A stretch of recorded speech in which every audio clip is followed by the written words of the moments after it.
Hi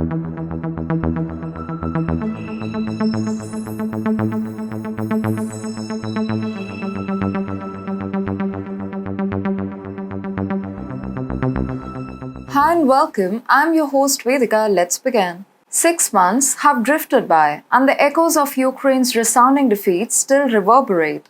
The Ukrainian army, backed by Western forces, found itself on the wrong side of history as it suffered a historic thrashing on its own battleground. It was an embarrassment of epic proportions, a chapter that left the Western powers scratching their head in disbelief. The Russian army, bolstered by the enigmatic Wagner PMC, danced their way into Ukraine's heartland, capturing the strategically vital city of Bakhmut. Analysts nodded knowingly as if they had seen it all along.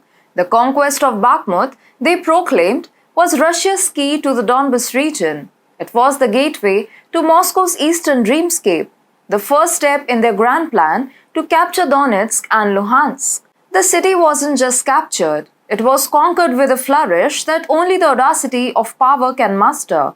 The loss of Bakhmut wasn't just a military blow, it was an insult to Ukrainian morale after months of fighting. The body count, an open secret shrouded in murkiness, painted a grim tapestry of lives lost on both sides.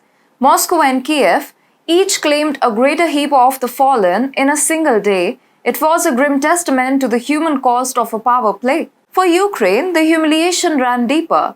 The Ukrainian army's withdrawal from Bakhmut resembled a tactical retreat, but in reality, it was a retreat into shame. It was a silent admission that they were no match for the might of the Russian bear. The curtain closed on that particular act, leaving the audience pondering what was to come next. And now, dear viewers, the curtain is rising on the next act of this war, with an all too familiar plot. Brace yourselves for the encore of Bakhmut as the Ukrainian army orchestrates its grand evacuation once more. You may call it Bakhmut Redux 2.0 because it is a sequel that no one asked for but everyone could see coming.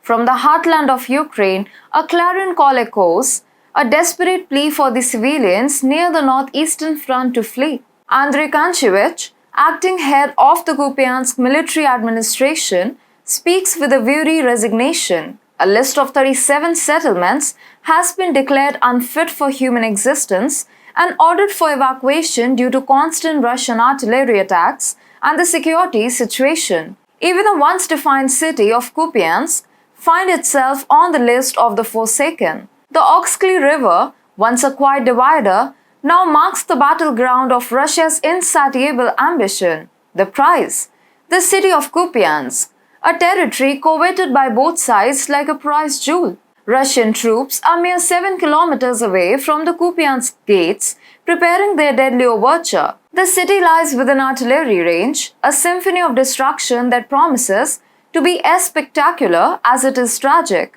The fall of Kupiansk, if it happens, will serve as a potent morale boost for Russia. Ukraine, already stumbling through a fog of retreat, paints a picture of a struggling army scrambling for cover. The Ukrainian military's claim to fame is rapidly shifting from valor to evasion. Zelensky's leadership, once seen as a beacon of hope, now struggles under the weight of broken promises. The counteroffensive, built as a triumphant counterpoint, has already faltered like a tune played off-key. Ukrainian casualties mount, a dirge of lives squandered in a struggle that seems increasingly futile. The history that is currently being made is one that Ukraine would prefer to forget. The scene is set and the players are in place, and Kupiansk will soon be in the news often. The world observes, enthralled and horrified, as Ukraine travels the perilous path that it has created for itself.